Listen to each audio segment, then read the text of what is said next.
பச்சை வண்ண பட்டாடை உடுத்தி அருவிகளை அழகிய கூந்தலாய்க் கொண்டு மலைகளின் அரசியாம் உதகையின் மடியில் தவழும் கோமகளாம் கோவையின் அருகிலிருக்கும் அன்பு தோழியாம் சூலூரின் குளிர்ச்சியான இரு குளங்களின் நடுவே குடிகொண்டிருக்கும் சூலூர் அருள்மிகு தையல் நாயகி உடனமர் ஸ்ரீ வைத்தியநாத சுவாமி திருக்கோவில் உருவான விதம்.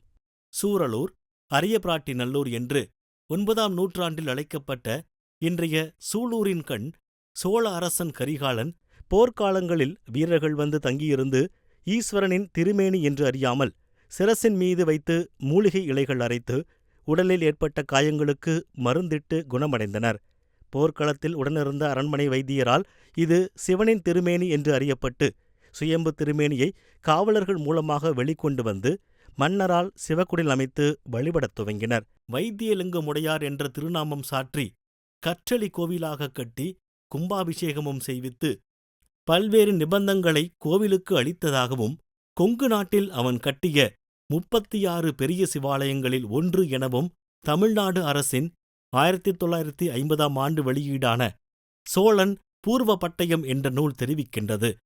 தொடர்ந்து 1168 முதல் 1196 வரை அரசாண்ட 3ஆம் வீர சோழன் என்பான் இத்திருக்கோவிலில் சிவபூஜை முறையாக நடைபெற வரிக்கொடை அளித்த செய்தியை இன்றைய செலக்கரிச்சல் மாரியம்மன் கோவில் முன்புள்ள தனிக்கல்வெட்டு மூலமாக அறியலாம்.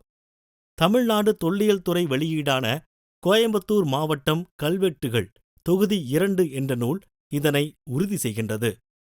எனவே இத்திருக்கோவிலின் மூலவர் ஸ்ரீ வைத்தீஸ்வர பெருமான் மிகவும் பழமை வாய்ந்த மூர்த்தியாவார். கற்றளிக் கோவிலாக இருந்தது காலப்போக்கில் மற்ற கோவில்களைப் போல உரிய இறைவியினையும் ஸ்தாபித்து பரிவார மூர்த்திகளையும் ஸ்தாபித்து இன்றைய கோவிலாக உருவெடுத்துள்ளது. இக்கோவிலை நாகை மாவட்டத்திலுள்ள செவ்வாய் கிரகஸ்தலமான ஸ்ரீ வைத்தீஸ்வரர் திருக்கோவிலுக்கு இணையாக கருதலாம்.